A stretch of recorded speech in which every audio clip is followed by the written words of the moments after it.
கர்த்தருடைய பரிசுத்த நாமத்துக்கு மகிமை உண்டாவதாக. இதுவரைக்கும் கர்த்தர் நம் மத்தியிலே வல்லமையாய் அவருடைய பிரசன்னம் கிரியை செய்தது. தொடர்ந்து கர்த்தருடைய வார்த்தைக்கு நேராய் நாம் கடந்து செல்வோம்.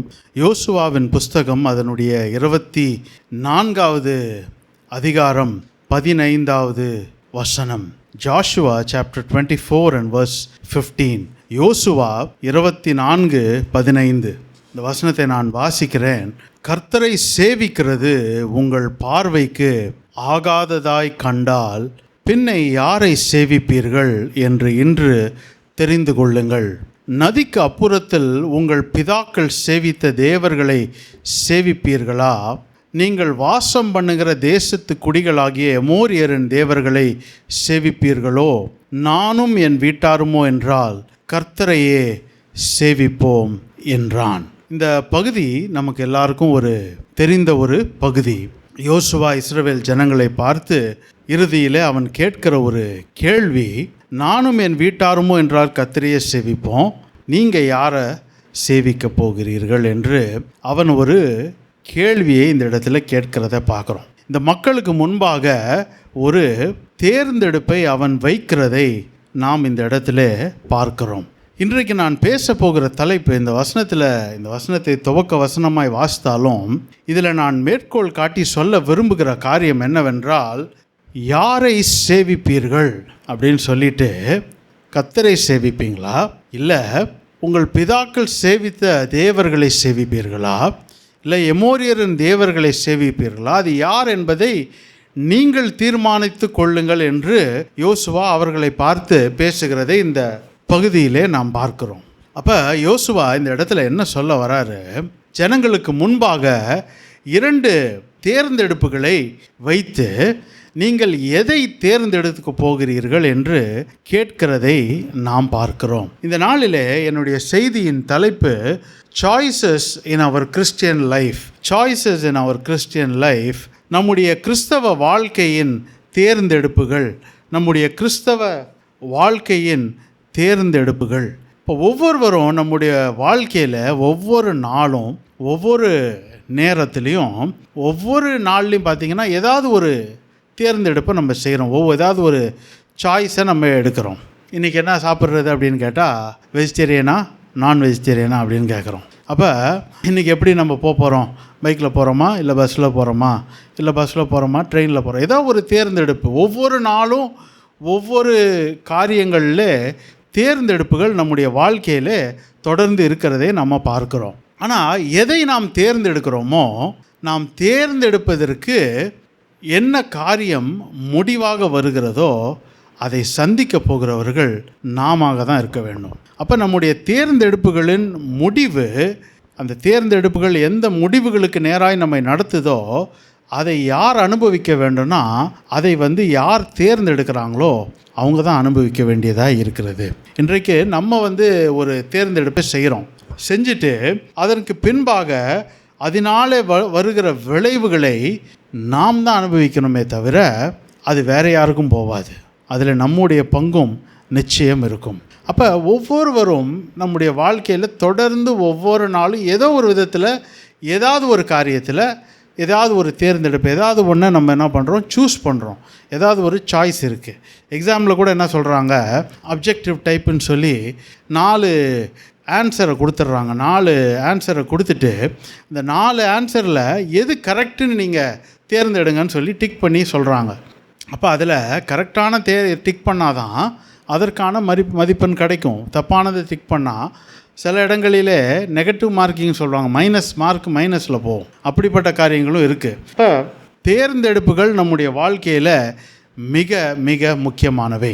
வாழ்க்கையிலே ஒரு தேர்ந்தெடுப்பு மிக முக்கியம். அப்படின்னா இப்போ ஒரு பைக்கோ, ஒரு காரோ, ஒரு ஸ்கூட்டரோ ஏதோ ஒன்று வாங்க போகிறோம் அப்படின்னா அதற்கு முன்பாக எவ்வளவோ நம்ம அதை குறித்து நம்ம பார்த்து அதை விசாரித்து 4 பேர்கிட்ட கேட்டு என்னென்னமோ காரியங்களை செய்து அதுக்கப்புறம் நம்ம போய் ஓட்டி பார்க்குறோம். எல்லாம் பண்ணிவிட்டு அப்புறம் விலையை பார்க்குறோம். இது இங்கே சீப்பாக கிடைக்குமா, அங்கே இதோட கூடையா, இந்த ஷோரூம் பெட்டரா, இங்கே சர்வீஸ் நல்லா இருக்குமா, எல்லாம் பார்க்குறோம். எல்லாம் பார்த்துட்டு கடைசியில் என்ன பண்ணுறோம், ஒரு தேர்ந்தெடுப்புக்கு வரோம். இந்த பைக்கை தான், இல்லை இந்த ஸ்கூட்டரை தான், இல்லை இந்த காரை தான் வாங்கணும் அப்படின்னு ஒரு முடிவுக்கு வரோம். எந்த பொருளுக்காக இருந்தாலும் சரி, ஒரு தேர்ந்தெடுப்பை செய்து நம்ம வாங்குகிறோம். வாங்கின பிறகு அது நல்லா இருந்துச்சுன்னா அந்த விளைவுகளும் நமக்கு தான். அது ஒருவேளை நம்ம எதிர்பார்த்த அளவுக்கு அது வேலை செய்யலை, அது பழுதாயிருச்சு, ஏதாவது பிரச்சனை ஆயிடுச்சு அப்படின்னா அந்த விளைவுகளையும் நாம் தான் சந்திக்க வேண்டியது அவசியமாக இருக்கிறது. அதே போலவே நம்முடைய கிறிஸ்தவ வாழ்க்கையிலும் ஒவ்வொரு நாளும் ஒவ்வொரு நேரத்திலையும் நாம் சில தேர்ந்தெடுப்புகளை செய்ய வேண்டியது அவசியமாக இருக்கிறது. அதான் என்னுடைய செய்தியின் தலைப்பு, choices in our Christian life. நம்முடைய கிறிஸ்தவ வாழ்க்கையில் நாம் தேர்ந்தெடுக்க வேண்டியவைகள் என்று இருக்கிறது. ஒருவேளை சில காரியத்தில் பார்த்திங்கன்னா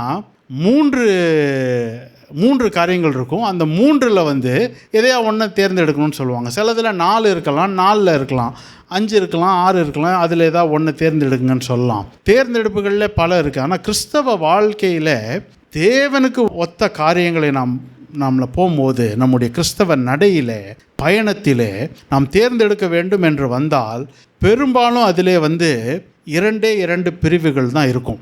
There will be only 2 choices. 2 தேர்ந்தெடுப்புகள் மட்டும்தான் இருக்கும். ஒரு தேர்ந்தெடுப்பு எப்படி இருக்கும்னா தேவன், பரலோகம், தேவனுடைய ராஜ்யத்துக்கு ஒத்தது, அப்படிப்பட்ட ஒரு தேர்ந்தெடுப்பாக இருக்கும். இன்னொன்று எப்படி இருக்கும்னா பொல்லாப்பு, பிசாசு, சத்ருவின் காரியங்கள், நரகம், அதற்கான தேர்ந்தெடுப்பாக இருக்கும். அப்போ 2 தேர்ந்தெடுப்புகள் எப்பொழுதுமே நம்முடைய கிறிஸ்தவ வாழ்க்கையில் இருக்கும். ஆனால் இந்த கிறிஸ்தவ வாழ்க்கையின் தேர்ந்தெடுப்பு பார்த்திங்கன்னா இதில் ஒன்று ரொம்ப சுவாரஸ்யமாக இருக்கும். சில பதில்களில் எக்ஸாமில் பார்த்திங்கன்னா நன் ஆஃப் தி அபவ்னு போடுவாங்க. இதில் மேலே இருக்க எந்த விடையும் இதில் கரெக்டு கிடையாதுன்னு ஒரு ஆப்ஷன் இருக்கும் சில கொஸ்டின் பேப்பரில். ஆனால் கிறிஸ்தவ வாழ்க்கையில் 2 ஆப்ஷன் தான். ஒன்று தேவனுக்கான காரியத்தை தேர்ந்தெடுக்கணும், இல்லை உலகத்துக்கான, பிசாசுக்கான, பாவத்துக்கான, சத்ருவுக்கான, நரகத்துக்கான காரியத்தை தேர்ந்தெடுக்கும். 2க்கும் நடுவில் வேறு எந்த ஒரு பாதையும் ஒரு தேர்ந்தெடுப்பும் இல்லை. ஒன்று இதில் இருக்கணும், இல்லை அதில் இருக்கணும். நம்ம இதுக்கான காரியத்தில் நம்ம வேத வசனங்களில் நாம் வாசிக்கும்போது அநேக காரியங்கள் வேத வசனத்தில் இதை குறித்து சொல்லப்பட்டிருக்கிறது. நான் வசனங்களை சொல்ல அந்த காரியத்தை மாத்திரம் சொல்லிவிட்டு நான் என்ன செய்திக்குள்ளே கடந்து போகிறேன். ஒளி இல்லை இருள். ஒன்று ஒளியில் இருக்கணும், இல்லை இருளில் இருக்கணும். கொஞ்சம் லைட்டாக வெளிச்சம் வர மாதிரி நான் இருந்துக்குவேன், பாதி இருள்லையும் இருந்துக்குவேன், பாதி ஒளியிலையும் இருந்துக்குவேன்றது கிறிஸ்தவ வாழ்க்கையில் இல்லாத ஒரு காரியம். அனலாக இருக்கணும், இல்லை குளிராக இருக்கணும். 2ம் இல்லாமல் 2க்கும் மத்தியில் நம்ம இருக்க முடியாது. இருந்தால் நான் உன்னை வாந்தி பண்ணி போடுவேன் என்று தேவன் சொல்லுகிறார்.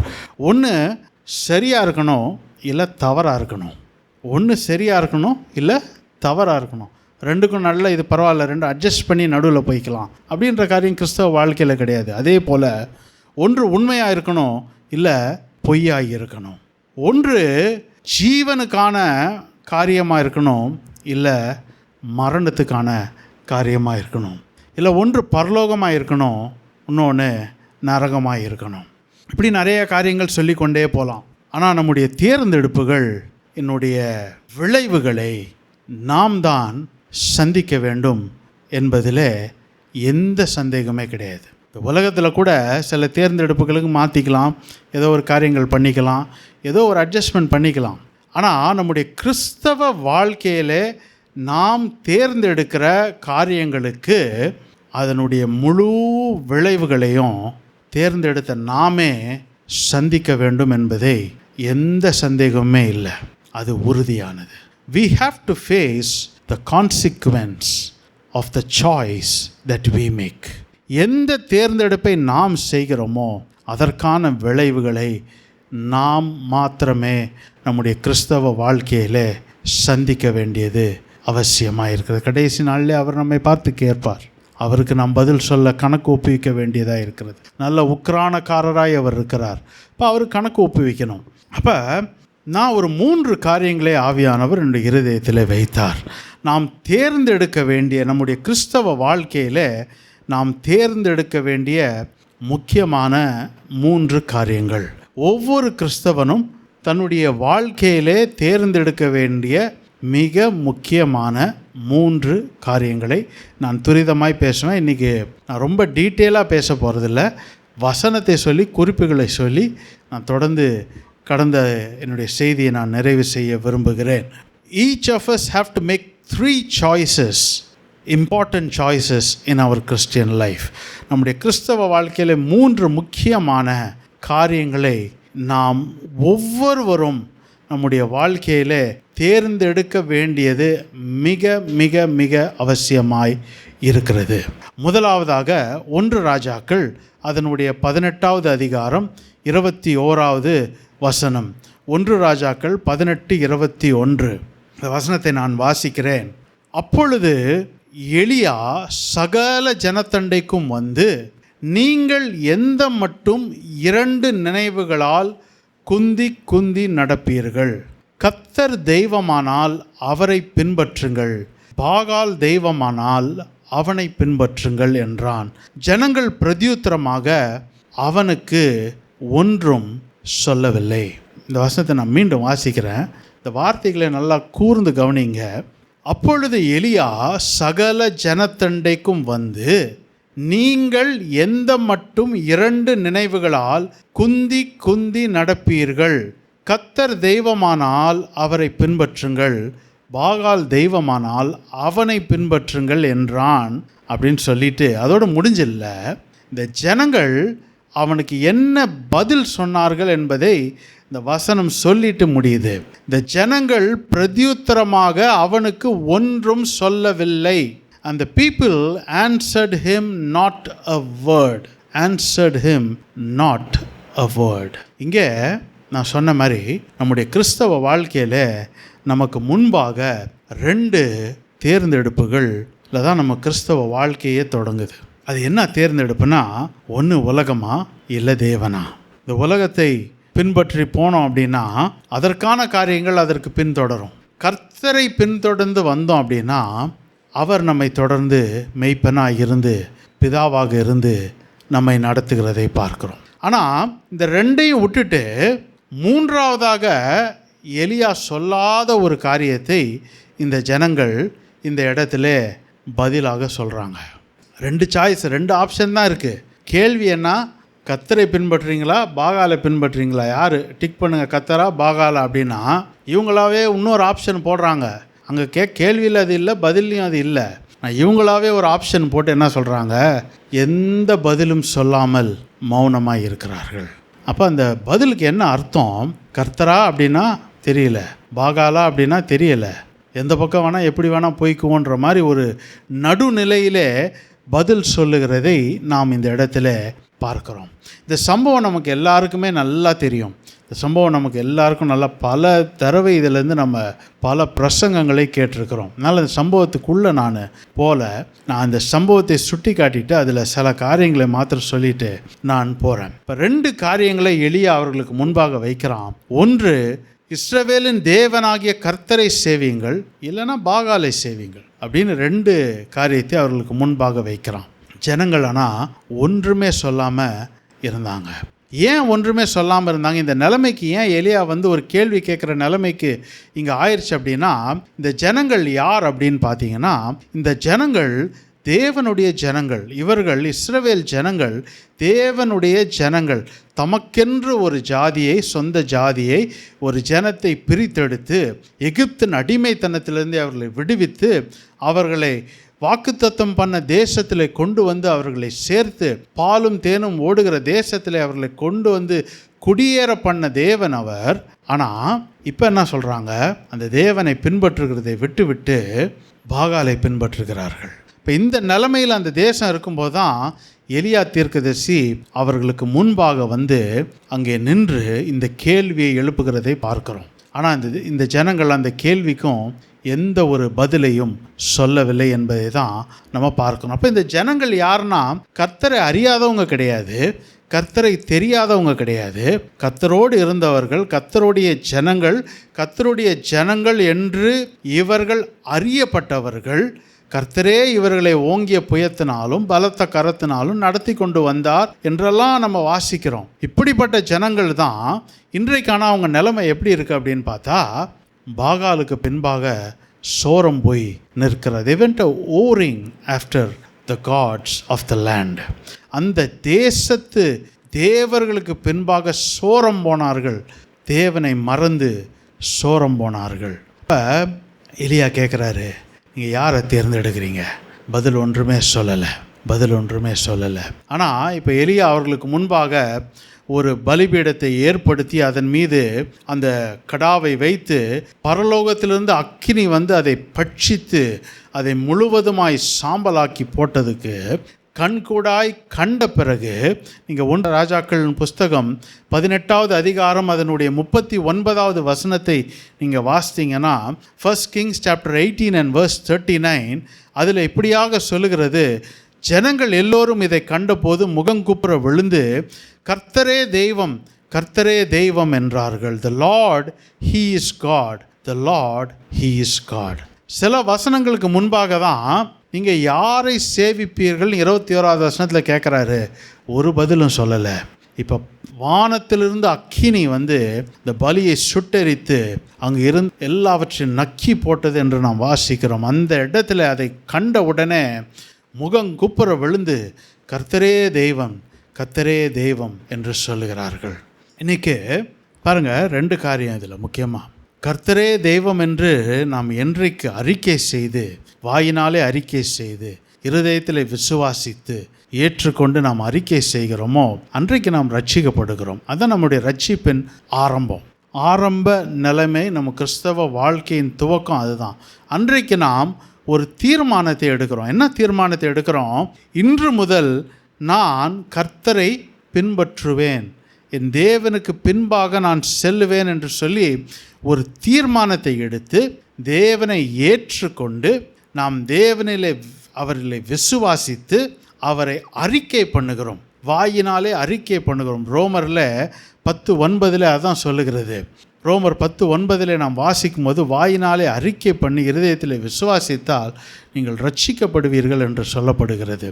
அப்போ அதை தான் வந்து நம்ம கிறிஸ்தவ வாழ்க்கையின் துவக்கத்திலே ஒரு தேர்ந்தெடுப்பாய் என்றோ ஒரு நாள் நாம் ஒவ்வொருவரும் அதை நாம் செய்திருக்கிறோம். அது எல்லாரும் செஞ்சுருக்கோம். நம்ம எல்லாரும் ரட்சிக்கப்பட்டவர்கள், ரட்சிக்கப்பட்ட கூட்டம், இரத்தத்தினாலே கழுவப்பட்ட கூட்டம், பரிசுத்த ஜாதியாய் இன்றைக்கு தேவனுக்கு முன்பாக நாம் வந்து இங்கே உட்கார்ந்து அவரை ஆராதித்து கொண்டு இருக்கிறோம். ஆனால் அதோடு மாத்திரம் நின்றுறது கிடையாது.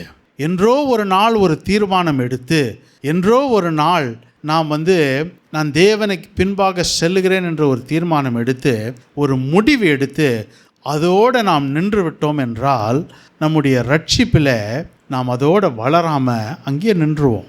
அப்போ ஒரு கிறிஸ்தவனாக முதலாவது நாம் எதை தேர்ந்தெடுப்போம்னா தேவனை தேர்ந்தெடுப்போம். தேவனா பாகாலான்னு கேட்டான் அன்றைக்கி எலியா. நம் தேவனை தேர்ந்தெடுப்போம். நமக்கு தேவனா உலகமா இல்லை மற்ற தேவர்களா என்று நாம் தீர்மானம் எடுத்து ஒரு நாள் ரட்சிக்கப்பட்டோம். ஆனால் அதோடு நின்றக்கூடாது. ஒவ்வொரு நாளும் நம்முடைய வாழ்க்கையின் நடக்கிற ஒவ்வொரு சின்ன சின்ன தீர்மானங்களிலும் நாம் ஒரு முக்கிய காரியத்தை செய்ய வேண்டும். என்ன செய்ய வேணும்? நான் செய்கிற காரியம், நான் எடுக்கிற தீர்மானம் என் தேவனுக்கு பிரியமாய் இருக்கிறதா? பாருங்கள், ஒரு நாள் தேவனை தெரிந்தெடுத்ததோடு நாம் நின்றுட்டோம் அப்படின்னா நம்முடைய வாழ்க்கையின் அடுத்தடுத்த தேர்ந்தெடுப்புகள் எப்படி ஆயிரும்னா வேறு திசையில் போய் உலகத்தின் பக்கமாய் நம்மளை இழுத்து கொண்டு போயிடும். ஆனால் இன்றைக்கு காலையில் தேவன் நம்மோடு பேச விரும்புகிறது ஏதோ ஒரு நாள் தேர்ந்தெடுத்து அதற்கு பின்பாக அப்படியே இருக்கிறது இல்லை. ஒவ்வொரு நாளும் நம் வாழ்க்கையில் எடுக்கிற ஒவ்வொரு தீர்மானத்திலையும் தேவன் இருக்கிறாரா, அந்த தேவன் இருக்கிறாரா, அவருக்கு பிரியமான தீர்மானத்தை நான் எடுக்கிறேனா? அது நம்ம போகிற இடமா இருக்கலாம், நம்ம செய்கிற காரியங்களாக இருக்கலாம், நம்ம பார்க்குறதா இருக்கலாம், நம்ம பேசுகிறதா இருக்கலாம், நான் நினைக்கிறதா இருக்கலாம். எந்தெந்த தீர்மானங்கள் நம்ம செய்கிறோமோ, எந்தெந்த காரியங்களில் தீர்மானம் செய்கிறோமோ அந்த தீர்மானங்கள் தேவனுக்கு பிரியமாக இருக்கு. Is my choice pleasing to God in every way. ஏதோ ரட்சிக்கப்பட்டுட்டேன், அன்றைக்கி நான் ஒரு தீர்மானம் எடுத்துட்டேன், அன்றைக்கி நான் கர்த்தரை தேர்ந்தெடுத்துட்டேன் அப்படின்னு நம்ம கை உயர்த்தி சொல்கிறதில்ல. ஆனால் தொடர்ந்து ஒவ்வொரு நாளும் என்னுடைய தேர்ந்தெடுப்பில் தேவன் இருக்கிறாரா என்பதை நாம் உறுதி செய்ய வேண்டியது மிகவும் அவசியமாக இருக்கிற. அப்போ முதலாவதாக நம்ம யாரை தேர்ந்தெடுக்கணும்? நம்ம வாழ்க்கையில் இந்த பரமண்டலங்களுக்கு இருக்கிற பிதாவை நாம் தேர்ந்தெடுக்க வேண்டும். Choose the heavenly father. பரமண்டலங்களில் இருக்கிற பிதாவை நாம் தேர்ந்தெடுக்க வேண்டும். எப்படி தேர்ந்தெடுக்கணும்? வசனம் சொல்லுது. 2 கொரிந்தியர் 6ஆம் அதிகாரம் அதனுடைய 2வது வசனத்தை நாம் வாசிக்கும் போது 2 கொரிந்தியர் அதனுடைய 6வது அதிகாரம் 2வது வசனம் இப்படியாக சொல்லுகிறது. அனுக்கிரக காலத்திலே நான் உனக்கு செவி கொடுத்து இரட்சணிய நாளிலே உனக்கு உதவி செய்தேன் என்று சொல்லி இருக்கிறாரே. இதோ இப்பொழுதே அனுக்கிரக காலம், இப்பொழுதே இரட்சணிய நாள். அப்போ இந்த வசனத்தை நாம் வாசிக்கும் போது என்ன நமக்கு தெரியுது அப்படின்னா, நாம் தேர்ந்தெடுப்புகளை செய்யும்போது அதை ஒரு நாளும் தள்ளி போடக்கூடாது. நம்முடைய தேர்ந்தெடுப்புகள் உடனுக்குடன் தேவனுக்கு உகந்தவைகளாக, தேவன் விரும்புகிறவைகளாக, தேவனுடைய பார்வையில் ஏற்றவைகளாக அவைகள் இருக்க வேண்டுவதில்லை. எந்த மாற்றமும் இல்லை. இந்த காலை வேளையில் கர்த்தர் நம்மோடு பேசுகிறார், தேவன் நம்மோடு பேசுகிறார். நம்முடைய தேர்ந்தெடுப்புகள் எப்படிப்பட்டவைகளாய் இருக்கிறது? நான் தேவனை தேர்ந்தெடுக்கிறேனா? Am I choosing the heavenly Father? நான் என்னுடைய நடக்கையில், என்னுடைய வாழ்க்கையில் ஒவ்வொரு நாளும், ஒவ்வொரு நிமிஷம், ஒவ்வொரு நொடி பொழுதும் யாரை தேர்ந்தெடுக்கிறேன், யாரை பிரியப்படுத்துகிறேன், யாருக்காக என்னுடைய தேர்ந்தெடுப்புகள் இருக்கிறது என்பதில் மிகவும் ஜாக்கிரதையாக இருக்க வேண்டும். அது தேவனுக்கு உகந்தவைகளாக இருக்க வேண்டும். தேவனுக்கு உகந்தவைகளாக இருக்கும்போது அவர் தொடர்ந்து நம்மை நடத்துவார். ஒருவேளை நம்முடைய தேர்ந்தெடுப்புகள் வேறு மாதிரி இருந்தால், உலகத்துக்கு ஒத்ததாய் இருக்குமே, ஆனால் அதற்கான விளைவுகளை நாமே சந்திக்க வேண்டும் என்பதை இந்த இடத்திலே ஆவியானவர் நம்மோடு பேசுகிறார். இப்போ முதலாவது நம்ம என்ன பார்த்தோம்னா, choose the heavenly Father. choose the heavenly Father. decide, don't delay. தாமதிக்க வேண்டாம். உடனடியாக அந்த தீர்மானங்களிலே தேவன் பக்கமாய் இருப்பதாக.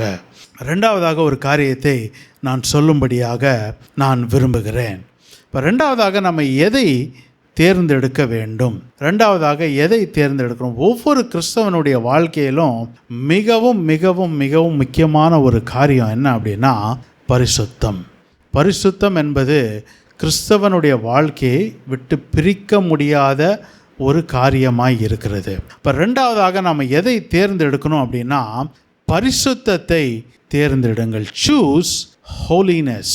choose holiness. அப்போ எப்படி இந்த பரிசுத்தத்தை நாம் தேர்ந்தெடுக்கணும்னா, அதற்காக பிரயாசப்படணும். வழி மாறி பிரிந்து போகாதபடி அதை நாம் தேர்ந்தெடுக்கணும். be diligent, don't be distracted. அப்போ choose holiness. பரிசுத்தத்தை தேர்ந்தெடுக்க வேண்டியதாக இருக்கணும். பாருங்கள், கிறிஸ்தவ வாழ்க்கைன்னு அப்படின்னு நம்ம சொல்லும்போது, இந்த கிறிஸ்தவ வாழ்க்கையில் நாம் என்றைக்கு தேவனை நாம் தேர்ந்தெடுத்து அவருக்கு பின்பாக போகும்படியாக ஒரு தீர்மானத்தை எடுக்கிறோமோ, அதற்கு பின்பாக நம்முடைய வாழ்க்கையில் நம்முடைய ரட்சிப்பு நிறைவேறும்படியாக நாம் பிரயாசப்பட வேண்டியது அவசியமாய் இருக்கிறது. அப்போ ஒவ்வொரு கிறிஸ்தவனும் தன்னுடைய வாழ்க்கையில் பரிசுத்தத்துக்காக அவன் பிரயாசப்பட வேண்டியதாய், அவன் முற்பட வேண்டியதாய் இருக்கிறதை நாம் பார்க்கிறோம். அப்போ பரிசுத்தம் என்று சொல்லும்போது அது ஒரு கம்பல்ஷன் அல்ல, ஒரு கட்டாயம் அல்ல, ஒரு கட்டாய தீர்மானத்தினாலே உண்டாகிறதல்ல, அது ஒரு தேர்ந்தெடுப்பு. Holiness is a choice, it's not a compulsion. பரிசுத்தம் என்பது ஒரு கட்டாயத்தினாலே திணிக்கப்படுகிறது அல்ல, அது நாம் தேர்ந்தெடுக்கிற ஒன்றாய். கட்டாயத்தினாலே திணிக்கப்படுகிறதா இருந்தால் அது எப்படி ஆயிரும்னா, ஒரு சில கட்டுப்பாட்டுகள் விதிக்குள்ளே நம்மை உட்புகுத்தி அதுக்குள்ளே நடத்தி நம்மை கட்டுப்படுத்த நினைக்கிறது. ஆனால் நம்முடைய சுயாதீனத்தை அது விட்டுவிடும், அதை அழித்துவிடும். ஆனால் பரிசுத்தம் என்பது எப்படின்னா, அது ஒரு தேர்ந்தெடுப்பாக இருக்கிறது. It's a choice. ஒரு மனிதன் பரிசுத்தமாய் வாழ விரும்புகிறது அவன் எடுக்கிற தீர்மானம். அது அவனை இப்போ யாரோ போட்டு அவனை கம்பல் பண்ணி, அவனை அடக்கி, அவனை ஒடுக்கி நீ இப்படி தான் இருக்கணும் அப்படின்னு சொல்கிறது கிடையாது. தேவனும் அப்படி சொல்கிறது கிடையாது. பரிசுத்தமாக இருன்னு தான் தேவன் சொல்கிறாரு தவிர இப்படி தான் இருக்கணும், அப்படி தான் இருக்கணும்னு போட்டு புகுத்துகிறது அல்ல. நாம் எடுக்கிற ஒரு தீர்மானம், அது ஒரு தேர்ந்தெடுப்பு. அது இப்போ 2வதாக மிக முக்கியமான தேர்ந்தெடுப்பு ஒவ்வொரு விசுவாசியின் வாழ்க்கையிலும் இருக்க வேண்டியது என்னன்னா, பரிசுத்தம். பரிசுத்தம். ரெண்டாவதாக தேர்ந்தெடுக்கப்பட வேண்டியது பரிசுத்தம். இப்போ பரிசுத்தம்ன்றீங்களே, இந்த பரிசுத்தம் என்ன அப்படின்னா, ரோமர் 6ஆம் அதிகாரம் அதனுடைய 22வது வசனத்தை நாம் வாசிக்கும் போது, ரோமர் 6:22 வாசிக்கும் போது, ரோமன் 6:22 அது இப்படியாக சொல்லுகிறது: இப்பொழுது நீங்கள் பாவத்தினின்று விடுதலையாக்கப்பட்டு தேவனுக்கு அடிமைகள் ஆனதினால் பரிசுத்தமாக்குதல் உங்களுக்கு கிடைக்கும் பலன் முடிவோ நித்திய ஜீவன். Now having been set free from sin and become servants or slaves of God, ye have your fruit unto holiness and the end everlasting life. அப்போ பரிசுத்தம் என்பது எப்போ நமக்கு கிடைக்குதுன்னா, பாவத்திலிருந்து விடுதலையாக்கி தேவனுக்கு நாம் அடிமைகளாகும் போது நமக்கு கிடைக்கிற பலன்தான் பரிசுத்தம். அதுதான் பரிசுத்தம். இந்த பரிசுத்தம் ஒரு பெரிய டாப்பிக்காக அதில் நான் சில காரியங்களை மாத்திரம் நான் சொல்லிவிட்டு நான் தொடர்ந்து கடந்து செல்லுகிறேன். அப்போ பரிசுத்தத்தை தேர்ந்தெடுக்க வேண்டிய நாம் எதுக்காக அந்த பரிசுத்தத்தை தேர்ந்தெடுக்கணும், எப்படி தேர்ந்தெடுக்கணும் என்று ஒரு சில காரியங்களை மாத்திரம் சொல்லிவிட்டு நான் தொடர்ந்து என் செய்தியை தொடருகிறேன். அப்போ ஏன் நாம் பரிசுத்தமாய் இருக்க வேண்டும்? ஏன் நாம் பரிசுத்தமாக இருக்க வேண்டும்? நான் அதை இப்படியாக நினைக்கிறேன். பழைய ஏற்பாட்டில் பார்த்தீங்கன்னா தேவன் கட்டளையை கொடுத்தார். ஜனங்களை பார்த்து, இஸ்ரவேல் ஜனங்களை பார்த்து, உங்களை பரிசுத்தமாக்கி கொள்ளுங்கள், உங்களை பரிசுத்தமாக்கி கொள்ளுங்கள். அந்த கட்டளையை மீறிட்டு யாராவது அங்கே இருந்தாங்கன்னா அவளை அறுப்புண்டு போவார்கள். அந்த ஜனத்திலிருந்தே அறுப்புண்டு போவார்கள். they will be cut off. அதுதான் அவர்களுக்கு நியமிக்கப்பட்ட ஒரு நிலைமையாயிருந்துச்சு. ஆனால் புதிய ஏற்பாட்டில் நாம் வரும்போது தேவன் சொல்லுகிறார், அது கட்டளையை மாத்திரமில்லை, நமக்கு கொடுக்கப்படுகிற ஒரு அழைப்பாய் இருக்கிறது. 1 தெசலோனிக்கேயர் 4வது அதிகாரம் 7வது வசனம். 1 Thessalonians chapter 4 and verse 7. 1 தெசலோனிக்கேயர் 4ஆம் அதிகாரம் 7வது வசனம் இப்படியாக சொல்லுகிறது: தேவன் நம்மை அசுத்தத்துக்கு அல்ல பரிசுத்தத்துக்கே அழைத்திருக்கிறார். God has not called us unto uncleanness but unto holiness. இப்போ முதலாவது நான் பரிசுத்தத்தை தேர்ந்தெடுக்கணும் அப்படின்னு நம்ம யோசிக்கும் போது, நம்மை எதுக்கு தேவன் அழைச்சிருக்கிறார் அப்படின்னா, பரிசுத்தத்திற்கு தான் நமக்கு அழைச்சிருக்கிறார். He has called us unto holiness. பரிசுத்தத்துக்காக நம்மை அழைத்திருக்கிறார். அதுதான் இந்த வசனத்தில் நாம் வாசிக்கிறோம். சரி, அவர் பரிசுத்தத்துக்காக அழைச்சிட்டாரு, அதனால நான் பரிசுத்தமாக வாழணுமா, பரிசுத்தத்தை தேர்ந்தெடுக்கணுமா அப்படின்னா, ஏன் அவர் பரிசுத்தத்துக்கு நம்மை அழைக்கிறார் என்பதற்கு 1 பேதுரு 1ஆம் அதிகாரம் 15வது வசனத்தில் 15-16 நாம் வாசிக்கிறோம். 1 பேதுரு 1ஆம் அதிகாரம் 15-16. 1 Peter chapter 1 verse 15 and 16. இப்போ முதலாவது, it's a calling to be holy. பரிசுத்தமாக இருக்க நாம் அழைக்கப்படுகிறோம். ரெண்டாவதாக, ஏன் இந்த பரிசுத்தமாக இருக்கும்படியாக நாம் அழைக்கப்படுகிறோம் அப்படின்னா, இந்த வசனத்தை நான் வாசிக்கிறேன். 1 பேதுரு 1ஆம் அதிகாரம் 15ஆம் வசனம் முதல். உங்களை அழைத்தவர் பரிசுத்தராய் இருக்கிறது போல நீங்களும் உங்கள் நடக்கைகள் எல்லாவற்றிலேயும் பரிசுத்தராய் இருங்கள் அப்படின்னு சொல்லிட்டு, நான் பரிசுத்தர் ஆகையால் நீங்களும் பரிசுத்தராய் இருங்கள் என்று எழுதியிருக்கிறதே. இப்போ ரெண்டாவதாக, முதலாவது என்ன பார்த்தோம்? த காலிங் டு பி ஹோலி. நாம் பரிசுத்தமாக இருக்கும்படியாக அழைக்கப்படுகிறோம். இப்போ பரிசுத்தமாக இருக்கும்படியாக அழைக்கப்படுகிறோம். ஏன் அழைக்கப்படுகிறோம்? நம்மை அழைக்கிறவர் அவர் யார்னா, அவர் பரிசுத்தராய் இருக்கிறார். த காலர் இஸ் ஹோலி. நம்மை யார் அழைக்கிறாரோ அவர் பரிசுத்தராய் இருக்கிறார். ஹல்லேலூயா. முதலாவது நம்ம பரிசுத்தத்தை தேர்ந்தெடுக்கிறோம். பரிசுத்தத்தை ஏன் தேர்ந்தெடுக்கிறோம்னா, தேவன் நமக்கு ஒரு அழைப்பை விடுகிறார். He gives us a call to be holy. பரிசுத்தமாக இருக்கும்படியாய் நம்மை அழைக்கிறார். பரிசுத்தமாய் இருக்கும்படியாய் ஏன் அழைக்கிறார்? நம்மை அழைக்கிற தேவன் அவர் பரிசுத்தமாய் இருக்கிறார். The caller is holy. அது மாத்திரமல்ல, மூன்றாவதாக நம்மை அழைத்தது மாத்திரமல்ல, அவர் பரிசுத்தராய் இருக்கும்படியாக மாத்திரமல்ல, 1 பேதுரு அதனுடைய 2வது அதிகாரம் 9வது வசனத்தை நாம் வாசிக்கும் போது, 1 Peter chapter 2 and verse 9, அதில் தேவன் இப்படியாக சொல்லுகிறார், நீங்களோ உங்களை அந்தகாரத்தினின்று தம்முடைய ஆச்சரியமான ஒளியினிடத்திற்கு வரவழைத்தவருடைய புண்ணியங்களை அறிவிக்கும்படிக்கு தெரிந்து கொள்ளப்பட்ட சந்ததியும் ராஜரீகமான ஆசாரிய கூட்டமுமாயும் பரிசுத்த ஜாதியாயும் அவருக்கு சொந்தமான ஜனமுமாயும் இருக்கிறீர்கள். அப்போ இந்த இடத்துல நம்ம என்ன பார்க்குறோம்? அவருக்கு சொந்தமான ஜனம் எப்படிப்பட்ட ஜனம்னா, பரிசுத்த ஜாதியாய் அவர் நம்மை தேர்ந்தெடுத்திருக்கிறார். chosen to be holy. பரிசுத்தமாய் இருக்கும்படியாக முதல்ல ஒரு அழைப்பு கொடுக்கிறார். அழைப்பை ஏன் கொடுக்குறாருன்னா, நீங்கள் பரிசுத்தமாக இருங்கன்னு அழைப்பை கொடுக்குறார். இப்போ அழைப்பை கொடுக்குற தேவன் ஏன் அழைப்பை கொடுத்தார்? நான் பரிசுத்தர், அதனால் நீங்கள் பரிசுத்தமாக இருங்கன்னு அழைப்பை கொடுக்குறார். அழைப்பை கொடுத்து நிறுத்துறதில்ல, இப்போ நம்மை தேர்ந்தெடுக்கிறார். He has chosen us. நம்மை தேர்ந்தெடுக்கிறார், பரிசுத்தமாக இருக்கும்படியாக தேர்ந்தெடுத்து நீ பரிசுத்தமாக இரு என்று நமக்கு ஒரு அழைப்பை கொடுக்கிறார். அது மாத்திரமல்ல, தேர்ந்தெடுத்த பிறகு நம்மை பரிசுத்தத்திலே நாம் எப்படி முன்னேற வேண்டும் என்பதை குறித்து வெளிப்படுத்தி 22வது அதிகாரம் அதனுடைய 11வது வசனத்தில் இப்படியாக சொல்லுகிறது. How we have to grow in holiness. Revelation 22 verse 11. அது இப்படியாக சொல்லுகிறது, அநியாயம் செய்கிறவன் இன்னும் அநியாயம் செய்யட்டும், அசுத்தமாய் இருக்கிறவன் இன்னும் அசுத்தமாய் இருக்கட்டும், நீதி உள்ளவன் இன்னும் நீதி செய்யட்டும், பரிசுத்தம் உள்ளவன் இன்னும் பரிசுத்தமாகட்டும், பரிசுத்தம் உள்ளவன் இன்னும் பரிசுத்தமாகட்டும். He who is holy, let him be holy still. இன்னும் பரிசுத்தமாகட்டும். அப்போ தேவன் விரும்புகிறது என்னன்னா, அழைத்தவர் பரிசுத்தர், நம்மை தெரிந்தெடுக்கிறார் பரிசுத்தத்துக்கு என்று. அதர் மாத்திரமல்ல, பரிசுத்தத்திலே நாம் வளர வேண்டும், பரிசுத்தத்திலே நாம் முன்னேற வேண்டும் என்பது அவருடைய நோக்கமாய் இருக்கிறது. We are called to be holy. The caller is holy. We are chosen to be holy.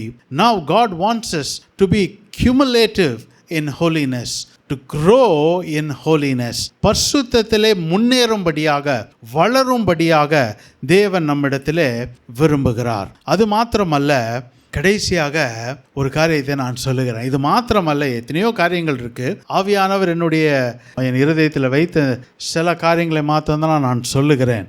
எபிரேயர் அதனுடைய 12வது அதிகாரம் 14வது வசனம், எபிரேயர் 12:14 இப்படியாக சொல்லுகிறது. Hebrews chapter 12 and verse 14. யாவரோடும் சமாதானமாய் இருக்கவும் பரிசுத்தம் உள்ளவராய் இருக்கவும் நாடுங்கள், பரிசுத்தம் இல்லாமல் ஒருவனும் கர்த்தரை தரிசிப்பதில்லை. Pursue peace with all people and holiness, without which no one will see God. அப்போ 2 வார்த்தைகளை நான் இந்த இடத்துல முக்கியப்படுத்த விரும்புகிறேன். பரிசுத்தம் உள்ளவர்களாய் இருக்கவும் நாடுங்கள். Pursue holiness. Pursue holiness. இப்போ பரிசுத்தத்தை குறித்து நம்ம பார்த்தோம். கடைசியாக பரிசுத்தத்தை தொடர்ந்து பிடியுங்கள், நாடுங்கள். Chase holiness. Chase holiness. நாடுங்கள், பரிசுத்தத்தை நாடுங்கள். இப்போ 2வதாக ஒரு தேர்ந்தெடுப்பை நம்ம பார்த்தோம். Holiness is a choice. பரிசுத்தம் ஒரு தேர்ந்தெடுப்பு. 2வதாக ஒரு தேர்ந்தெடுப்பு. முதலாவது, பரமண்டலத்தில் இருக்க பிதாவை நாம் தேர்ந்தெடுத்தோம்.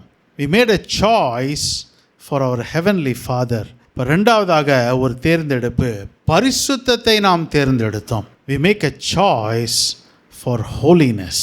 For holiness. 3வதாக ஒரு காரியத்தை நான் சொல்லி நான் நிறைவு செய்கிறேன். இந்த இஸ்ரவேல் ஜனங்களை தேவன் எகிப்திலிருந்து வெளியே கொண்டு வந்து கானான் தேசத்திலே அவர்களை குடியேற பண்ணினார். இந்த பயணம் முழுவதும் எப்படி இருக்குன்னா, ஒரு கிறிஸ்தவ விசுவாசியின் வாழ்க்கைக்கு நேர் எடுத்துக்காட்டாய் அது இருக்கிறது. எகிப்தின் பாவத்திலிருந்து, அடிமைத்திலிருந்து அவர்களை விடுதலையாக்கி வனாந்திரமாகிய இந்த உலகத்திலே அவர்களை கொண்டு வந்து வாக்குத்தத்தம் பண்ணப்பட்ட கானானிலே அவர்களை கொண்டு போய் குடியேற்றினார். இப்போ நம்ம ஒவ்வொரு வாழ்க்கையிலும் அதே காரியத்தை தான் தேவன் செய்கிறார். பாவத்தில் இருந்த நம்மை ஒரு நாளில் ரட்சித்து, அன்றைக்கு நாம் தேவனை தேர்ந்தெடுத்தோம், அன்றைக்கு நாம் தேவனை நம்மளுக்கு முன்பாக அவர் வைத்து அவர் பின்பாக நாம் சென்றோம். தேவனை பின்பற்றும்படியாக ஒரு தீர்மானத்தை அன்றைக்கு நாம் எடுத்த பின்பாக தேவன் நம்மை ஒவ்வொரு நாளும் அந்த ரட்சிப்பிலே முன்னேறும்படியாய், பரிசுத்தத்தில் முன்னேறும்படியாய் நம்மை நடத்தி கொண்டு போனார். ஆனால் முடிவில் நாம் எங்கே போகிறோம் அப்படின்னா, நமக்குன்னு ஒரு தேசம் ஆயத்த பண்ணப்பட்டு இருக்கிறது, ஒரு பரம கானான் இருக்குது. அதற்கு நேராக நாம் செல்லுகிறோம். இப்போ மூன்றாவதாக கிறிஸ்தவ வாழ்க்கையில் நாம் தேர்ந்தெடுக்க வேண்டிய மிக முக்கியமான ஒரு காரியம் உண்டு. The third thing that we need to choose in our Christian life is choose heaven. Choose heaven. பரலோகத்தை தேர்ந்தெடுங்கள். பரலோகத்தை தேர்ந்தெடுங்கள். இந்த பரலோகத்தை தேர்ந்தெடுக்கணும்னா எப்படி தேர்ந்தெடுக்கணும்? இதில் பரலோகத்தை தேர்ந்தெடுத்தா நாம் வாழ்ந்திருப்போம். பரலோகத்தை தேர்ந்தெடுக்கலைன்னா நாம் அழிந்து போவோம். Dwell, don't be denounced. Dwell, don't be denounced. தேர்ந்தெடுங்கள். பரலோகத்தை தேர்ந்தெடுத்து வாழ்ந்திருங்கள், அழிந்து போகாதிருங்கள். இந்த காரியத்தை நான் சொல்கிறேன். தேவன் இந்த காரியத்தை மிகவும் அழகாக இந்த பகுதியில் அவர் எழுதி வைத்திருக்கிறார். உபாகமம் அதனுடைய 30ஆம் அதிகாரம் 15வது வசனம். Deuteronomy chapter 30 and verse 15. உபாகமம் 30ஆம் அதிகாரம் 15வது வசனம். Deuteronomy 30:15. இங்க இந்த ஜனங்களுக்கு முன்பாக ஒரு தேர்ந்தெடுப்பை தேவன் வைக்கிறார். தேர்ந்தெடுப்பை தேவன் வைக்கிறார். இதோ ஜீவனையும் நன்மையும் மரணத்தையும் தீமையும் இன்று உனக்கு முன்பாக வைத்தேன். See, I have set before you today life and good, death and evil. இந்த வசனத்தை நல்லா வாசித்து பாருங்க. 2 தேர்ந்தெடுப்புகளை தேவன் இந்த ஜனங்களுக்கு முன்பாக வைக்கிறார். 2 ஆப்ஷனை வைக்கிறார். ஆப்ஷன் ஏ என்ன அப்படின்னா ஜீவனையும் நன்மையும், லைஃப் அண்ட் குட். ஆப்ஷன் 2 என்ன அப்படின்னா மரணமும் தீமையையும் உனக்கு முன்பாக வைக்கிறேன். மரணத்தையும் தீமையும் முன்பாக வைக்கிறார், ஜீவனையும் நன்மையும் உனக்கு முன்பாக வைக்கிறார். 2 தேர்ந்தெடுப்பை தேவன் ஒவ்வொரு மனிதனுக்கு முன்பாகவும் வைக்கிறார். அப்போ அவன் எதை தேர்ந்தெடுக்கிறானோ அதற்கு தக்கதாய் அந்த பின் விளைவுகளை அவன் சந்திக்க வேண்டும். இப்போ தேவன் சொல்லுகிறார், நீங்கள் இந்த பகுதியில் பார்த்தீங்க அப்படின்னா உபாகமம் 30 அதனுடைய 15வது வசனம் தொடங்கி நீங்கள் பார்த்தீங்க அப்படின்னா இங்கே ஒரு காரியத்தை அவர் சொல்லுகிறார். அந்த பகுதி முழுவதும் இந்த காரியங்கள் சொல்லுகிறார். அதில் முதலாவது தேர்ந்தெடுப்பை நாம் தேர்ந்தெடுப்போமே, ஆனால் ஜீவனையும் நன்மையும் நம்ம தேர்ந்தெடுத்தா நம்ம தேசத்தில் குடியிருப்போம். உபாகமம் 30ஆம் அதிகாரம் 20வது வசனத்தில் அதை எழுதியிருக்கிறது. அதே போல மரணத்தையும் தீமையும் நாம் தேர்ந்தெடுத்தால் 18வது வசனத்தில், அதே அதிகாரம் 30ஆம் அதிகாரம் 18வது வசனத்தில் தேவன் கண்டனத்தை தெரிவிக்கிறார். நீங்கள் அழிந்து போவீர்கள் என்ற கண்டனத்தை அவர்களுக்கு தெரிவிக்கிறார். அப்போ 2 சாய்ஸ் அவங்களுக்கு முன்பாக தேவன் வைக்கிறார். 2 சாய்ஸை வைக்கிறார். ஜீவனையும் நன்மையும் மரணத்தையும் தீமையும் அவர்களுக்கு முன்பாக தேவன் வைக்கிறார். இந்த 2 காரியத்தை நான் சுருக்கமாக ஆவியானவர் வெளிப்படுத்தினதை மாத்திரம் நான் சொல்லிட்டு, முதலாவது தேர்ந்தெடுப்பு சாய்ஸ் எங்கே நமக்கு கொண்டு போகிறதுனா அது நம்மை குடியேற்றும்படியான ஒரு வழிமுறைகளை நமக்கு கற்றுத்தருது. நன்மையும் ஜீவனையும் நான் தேர்ந்தெடுப்போம் அப்படின்னா நம் தேசத்திலே குடியேறுவோம். இப்போ முதலாவது நம்முடைய தேர்ந்தெடுப்பு நன்மையும் ஜீவனுமாய் இருந்துச்சு அப்படின்னா குடியேற்றத்தக்கதான வழிமுறைகளை அந்த தேவன் நமக்கு கற்றுத்தருகிறார். Is directed to dwell. அதை தான் இந்த இடத்துல நம்ம பார்க்குறோம். 20வது வசனத்தை நான் கோடிட்டு காட்ட விரும்புகிறேன். உபாகமம் 30ஆம் அதிகாரம் 20வது வசனத்தை நான் கோடிட்டு காட்டுகிறேன். கர்த்தர் உன் பிதாக்களாகிய ஆபிரகாமுக்கும் ஈசாக்குக்கும் யாக்கோபுக்கும் கொடுப்பேன் என்று அவர்களுக்கு ஆணையிட்டு கொடுத்த தேசத்திலே குடியிருக்கும்படிக்கு அப்படின்னு சொல்லிட்டு, இந்த குடியிருக்கும்படிக்கு என்னென்ன வழிமுறைகளோ அதை தேவன் அந்த இடத்துல சுட்டி காட்டுகிறதை நாம் பார்க்கிறோம். உன் தேவனாகிய கர்த்தரில் அன்பு கூர்ந்து அவர் சத்தத்துக்கு செவி கொடுத்து அவரை பற்றி கொள்வாயாக, அவரே உனக்கு ஜீவனும் தீர்க்க ஆயுசுமானவர் என்றான். எவ்வளோ அழகாக அந்த வசனம் சொல்லுது. இந்த காரியத்தை ரொம்ப ஆச்சரியமாக இருந்தது. தேவன் எவ்வளோ தெளிவாக திருஷ்டாந்தங்களாக இதை எழுதி வைத்திருக்கிறார் என்பதை. ஆங்கிலத்தில் இப்படி சொல்லுகிறது, that thou mayest love the Lord, may obey his voice, cleave unto him. He is thy life and the length of days. அப்போ குடியேற்றத்தக்கதாக தேவன் நமக்கு நன்மையும் ஜீவனையும் தேர்ந்தெடுத்தோன்னா, குடியேற்றும்படியாக தேவன் நமக்கு தருகிற வழிமுறைகள் என்ன அப்படின்னா, முதல்ல கர்த்தரில் அன்பு கூர்ந்து, directed to love the lord, கர்த்தரில் அன்பு கூர்ந்து. ரெண்டாவது, கர்த்தரின் சத்தத்துக்கு செவி கொடுத்து, directed to obey his voice. இப்போ மூன்றாவது, கர்த்தரை பற்றி கொள்வாயாக, directed to cleave unto him, அவரை பற்றி கொள்வாயாக.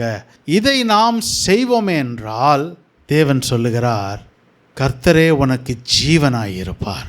ஹல்லேலூயா. அது மாத்திரம் அல்ல, கர்த்தரே உனக்கு தீர்க்க ஆயுசுமானவர், அவரே உனக்கு தீர்க்க ஆயுசுமான dwelling when he is your life. கர்த்தரே உனக்கு ஜீவன், dwelling when he is your length of days, உனக்கு தீர்க்க ஆயுசுமாய் அவர் இருப்பார். அப்போ நம்முடைய தேர்ந்தெடுப்பு ஜீவனையும் நன்மையும் உரிய தேர்ந்தெடுப்பாக இருந்தால் தேவன் நமக்கு காட்டுகிற அந்த வழிமுறைகளை நாம் பின்பற்றுவோமேனால் நாம் கர்த்தர் நமக்கு ஜீவனாயிருப்பார், தீர்க்க ஆயுசுமானவராய் அவர் இருப்பார். இப்போ இதில் ரெண்டாவது ஒரு தேர்ந்தெடுப்பு இருக்குது. என்ன தேர்ந்தெடுப்பு இருக்குன்னா, மரணத்தையும் தீமையையும் தேர்ந்தெடுத்தால், மரணத்தையும் தீமையும் தேர்ந்தெடுத்தால்.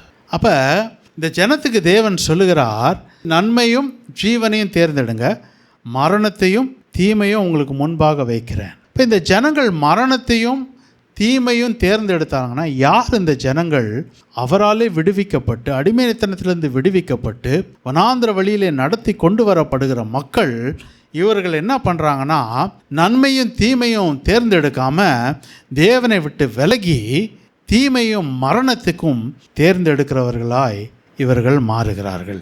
ஏன் இப்படிப்பட்ட ஒரு தேர்ந்தெடுப்பு அவர்களுக்குள்ளே வருகிறது அப்படின்னா, நீங்கள் அதே அதிகாரம் 30ஆம் அதிகாரம் உபாகமம் 17வது வசனத்தை நீங்கள் வாசித்து பார்த்தீங்கன்னா மிகவும் அழகாய் தெளிவாய் அந்த இடத்துல எழுதப்பட்டிருக்கிறது. நீ கேளாதபடிக்கு மனம் பேதித்து இழுப்புண்டு போய் வேறே தேவர்களை பணிந்து அவர்களை சேவிப்பாயானால், நீ கேளாதபடிக்கு மனம் பேதித்து இழுப்புண்டு போய் வேறே தேவர்களை பணிந்து அவர்களை சேவிப்பாயானால். இப்போ முதல்ல இந்த ஜனங்கள், இப்படி இருந்த கர்த்தரை பின்பற்றின ஜனங்கள் ஏன் ஜீவனையும் நன்மையை விட்டுட்டு மரணத்தையும் தீமையும் தேர்ந்தெடுக்கிறாங்க அப்படின்னா, முதல்ல இவங்க எங்கே வழி மாறி போயிடுறாங்கன்னா, அந்த வழிமுறைகளை விட்டுறாங்க. they leave those commands, those directions of God. அதை விட்டு இவங்க என்ன பண்ணுறாங்கன்னா, டைவர்ஷன் எடுத்துடுறாங்க. இவங்க வழி மாறி இவர்கள் தடம் புரண்டி போகிறார்கள். அதனால் வழி மாறல் இவர்களுக்குள்ளே வந்துகிறது. அப்போ கண்டனத்துக்குள்ளாக்கிற ஒரு வழி மாறல் இவர்களுக்குள்ளே வந்துடுது. they are diverted to be denounced. வழியை விட்டு விலகி வழி மாறி இவர்கள் கண்டனத்துக்கு உள்ளாகிறார்கள். கண்டனத்துக்கு உள்ளாகிறதுக்கு காரணம் என்னன்னு பார்த்தீங்கன்னா, இந்த வசனம் அழகாக சொல்லுகிறது. முதலாவது, அவர்களுடைய காதுகளில் வழிமாற்றம் உண்டாகிறது. அவங்க காதில் என்ன கேட்குறாங்களோ அதில் ஒரு வழிமாற்றம் உண்டாகிறது. ரெண்டாவது, அந்த வழிமாற்றம் காதோடு நின்றதில் எங்கே போகுது அப்படின்னா, அவர்கள் இருதயத்திலே ஒரு வழிமாற்றம், டைவர்ட்டட் இன் தேர் இயர்ஸ், டைவர்ட்டட் இன் தேர் ஹார்ட். இப்போ மூன்றாவது எங்கே போகுதுன்னா, அவர்கள் பாதையிலே ஒரு வழிமாற்றம் உண்டாகிறது, டைவர்ட்டட் இன் தேர் பாத்ஸ். இது மூன்று முடிஞ்ச உடனே இது எங்கே போயிடுது அப்படின்னா, அவர்களுடைய ஆராதனையில் ஒரு மாற்றம் உண்டாகிறது, டைவர்ட்டட் இன் வர்ஷிப். அவர்களுடைய ஆராதனையே மாற்று தான் drowned in worship and serving other gods. வேறே தேவர்களை பணிந்து அவர்களை சேவிப்பாயானால். அப்போ வழி மாறல்கள், வழிமுறைகளை விட்டு மீறி வேறு வழிகளிலே போகும்போது, வழி மாறல்களிலே போகும்போது அவருடைய வாழ்க்கையில் ஏன் அந்த வழி மாறல்கள் வருதுன்னா, செவியில் ஒரு வழி மாற்றம், இருதயத்தில் ஒரு வழி மாற்றம், பாதையில் ஒரு வழி மாற்றம், கடைசியில் ஆராதனையில் ஒரு வழி மாற்றம் உண்டாகிறது. இதெல்லாம் உண்டான உடனே தேவன் என்ன தெரியுமா சொல்கிறார் அவங்கள பார்த்து? மிகவும் துக்கமான காரியத்தில் தேவன் சொல்லுகிறார் 18வது வசனத்தில். இப்போ தான் தேவன் அவர்களுக்கு அந்த கண்டனத்தை அந்த இடத்துல தெரிவிக்கிறார். அழிந்து போவதற்கான கண்டனம் இந்த 18ஆம் வசனத்தில் சொல்லுகிறது. தேசத்தில் நெடுநாள் வாழாமல் நிச்சயமாய் அழிந்து போவீர்கள் என்பதை இன்று உங்களுக்கு அறிவிக்கிறேன். இப்போ தேசத்தில் வாழ மாட்டார்கள், அழிந்து போவதற்கான ஒரு கண்டனத்தை தேவன் அங்கே தெரிவிக்கிறார். denounced to perish. அது மட்டும் இல்லை, வாழ்நாள் நீடித்திருக்காது. denounced to not prolong. வாழ்நாள் நீடித்திருக்காது, வாழ்நாள் நீடித்திருக்காது. இப்போ இந்த காலை வேளையில் என் செய்தி இதோடு நான் நிறைவு செய்கிறேன். நம்முடைய கிறிஸ்தவ வாழ்க்கையில் 3 தேர்ந்தெடுப்புகள், 3 choices, important choices that we have to make in our Christian life. கண்களை மூடி நாம் கர்த்தரை நோக்கி பார்ப்போம். இன்றைக்கி என் தேர்ந்தெடுப்பு எப்படி இருக்குது? am I choosing the heavenly Father? பரமண்டலங்கள் இருக்கிற என்னுடைய பிதாவை நான் தேர்ந்தெடுக்கிறேனா, இல்லை உலகத்துக்கு இடம் கொடுக்கிறேனா? என்னுடைய அனுதின வாழ்க்கையில் ஏதோ ஒரு நாள் நான் அவரை தேர்ந்தெடுத்து ரட்சிக்கப்பட்டேன், அதோடு முடிஞ்சிருச்சுன்னு இல்லை. ஒவ்வொரு நாளும் என்னுடைய வாழ்க்கையின் சூழ்நிலைகளிலே நான் யாரை தேர்ந்தெடுக்கிறேன், என்னுடைய தேர்ந்தெடுப்புகள் எதை முதன்மைப்படுத்துகிறது? பரமண்டலத்தில் என்னுடைய பிதாவை பிரியப்படுத்துகிறதா, அவரை பிரியப்படுத்தி அவருக்கு உகந்த தேர்ந்தெடுப்புகளாக இருக்கிறதா? இல்லை நான் பார்க்கறது, நான் நடக்கிறது, நான் செய்கிறது, நான் போகிறது எல்லாம் யாரை பிரியப்படுத்துகிறது? am I choosing my heavenly Father? அது மாத்திரமல்ல, நான் பரிசுத்தத்தை தேர்ந்தெடுக்கிறேனா? நான் பரிசுத்தத்தை தேர்ந்தெடுக்கிறேனா? அது எனக்காக கொடுக்கப்பட்டது, ஆனால் அதை நான் தேர்ந்தெடுக்கணும். பரிசுத்தமாக இருக்க நான் அதை தேர்ந்தெடுக்க வேண்டும். பரிசுத்தம் ஒரு தேர்ந்தெடுப்பு. It's a choice. It's a choice. to be holy is a choice. இன்றைக்கு நான் அந்த பரிசுத்தத்தை தேர்ந்தெடுக்கிறேன்னா, ஏன் நான் பரிசுத்தத்தை தேர்ந்தெடுக்கணும்? ஏன்னா என்னை பரிசுத்தமாக இருக்கும்படி இந்த தேவன் அழைக்கிறார். ஏன் அவர் என்னை அழைக்கிறார்? அவர் பரிசுத்தராக இருக்கிறார், அதனால் என்னை அழைக்கிறார். என்னை அழைத்ததோடு விட்டுவிடல, என்னை அவர் தெரிந்து கொண்டார். பரிசுத்தமாக இருக்கும்படியாக என்னை தெரிந்து கொண்டார். எதுக்கு தெரிந்து கொண்டார்? பரிசுத்தத்தில் மென்மேலும் வளரும்படியாக, மென்மேலும் வளரும்படியாக, வாழ்நாளெல்லாம் அந்த பரிசுத்தத்தை பின்தொடரும்படியாக, அதை நாடும்படியாக அவர் என்னை தெரிந்து கொண்டார். இந்த காலை வேளையில் what am I choosing? What am I choosing? கடைசியாக நான் பரலோகத்தை தேர்ந்தெடுக்கிறேனா? am I choosing heaven or am I choosing something else? பரலோகத்தை நான் தேர்ந்தெடுத்து என் ஜீவியத்துக்கு அதற்கு நேராக நடத்துகிறேனா, இல்லை நான் வேற எதையாய் தேர்ந்தெடுத்து கொண்டு இருக்கிறேனா? நான் பரலோகத்தை நான் தேர்ந்தெடுப்பேனே, ஆனால் என்னுடைய வாழ்க்கையில் நன்மையும் ஜீவனும் உண்டாயிருக்கும்.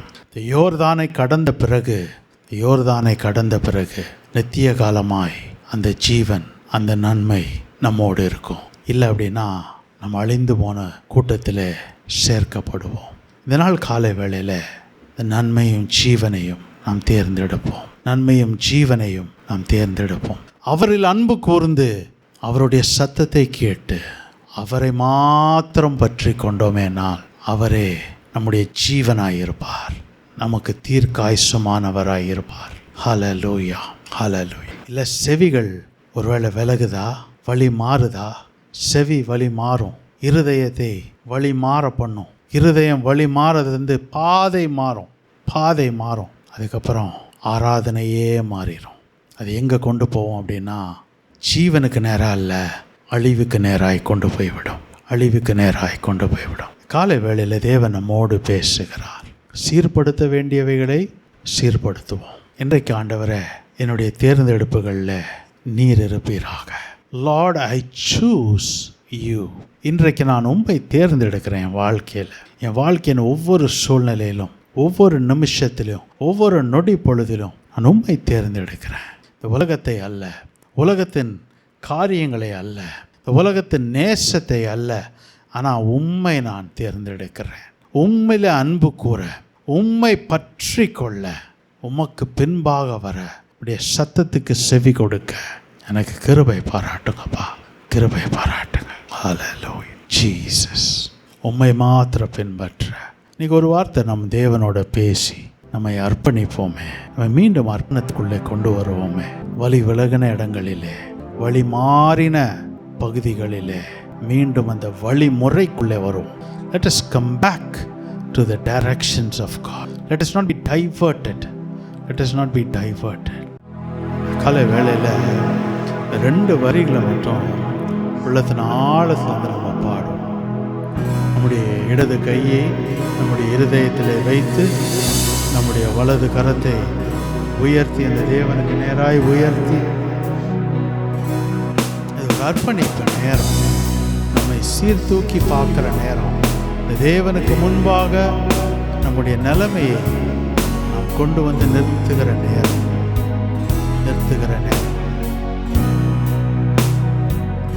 இயேசுவின் பின்னே போகத் துணிந்தேன், இயேசுவின் பின்னே போகத் துணிந்தேன், இயேசுவின் பின்னே போகத் துணிந்தேன்,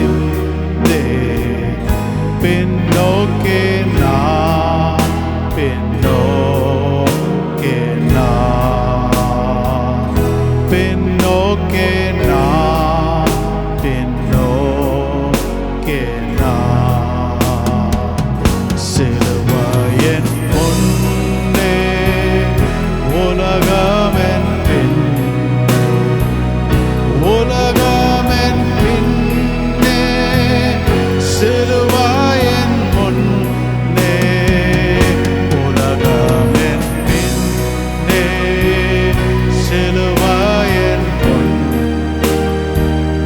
பின்னோக்கே நான் பின்னோக்கே நான் பின்னோக்கே நான் பின்னோக்கே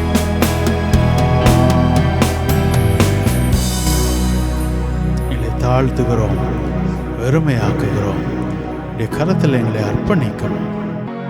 எல்லா சூழ்நிலைகளிலும் எல்லா நேரங்களிலும் உம்மை மாத்திரம் நாங்கள் தேர்ந்தெடுக்க, உம்மை மாத்திரம் அன்பு கூற, உடைய சத்தத்துக்கு கீழ்ப்படிய, உம்மையே பற்றி கொள்ள எங்கள் ஒவ்வொருவருக்கும் கிருபை பாராட்டுவீராக. We choose you this morning. காலை வேளையில் உம்மை நாங்கள் தேர்ந்தெடுக்கிறோம், பரிசுத்தத்தை தேர்ந்தெடுக்கிறோம், ஜீவனையும் நன்மையும் நாங்கள் தேர்ந்தெடுக்கிறோம். நீர் எங்களுக்காய் ஏற்படுத்தின அந்த வாசஸ்தலத்தில் உம்மோடு தங்க எங்களை நீர் அழைத்து செல்வீராக. ஹல்லேலூயா. இதற்கு ஆயத்தப்படுத்துவீராக. அர்ப்பணிக்கிறோம், தாழ்த்துகிறோம், வெறுமையாக்குகிறோம், திருக்கரங்களில் அர்ப்பணிக்கிறோம். மக்கள் எல்லா கனத்துதி மகிமையை நாங்கள் செலுத்துகிறோம். நீர் ஒருவர் மாத்திரம் உயர்ந்திருப்பீராக. அந்த ஒவ்வொருவரையும் கர்த்தர் ஆசீர்வதித்து தேவைகளை சந்தித்து அற்புத விதமாய் நடத்தி அவர்களை பாதுகாத்துக் கொள்வீராக. இயேசுவின் மூலம் ஜெபிக்கிறோம் நல்ல பிதாவே, ஆமென். எல்லாருமாய் சேர்ந்து சொல்லுவோம். என் ஆத்துமாவே கர்த்தரை ஸ்தோத்திரி, என் முழு உள்ளமே அவர் பரிசுத்த நாமத்தை ஸ்தோத்திரி. என் ஆத்துமாவே கர்த்தரை ஸ்தோத்திரி, கர்த்தர் செய்த சகல உபகாரங்களையும் மறவாதே. ஆமென்.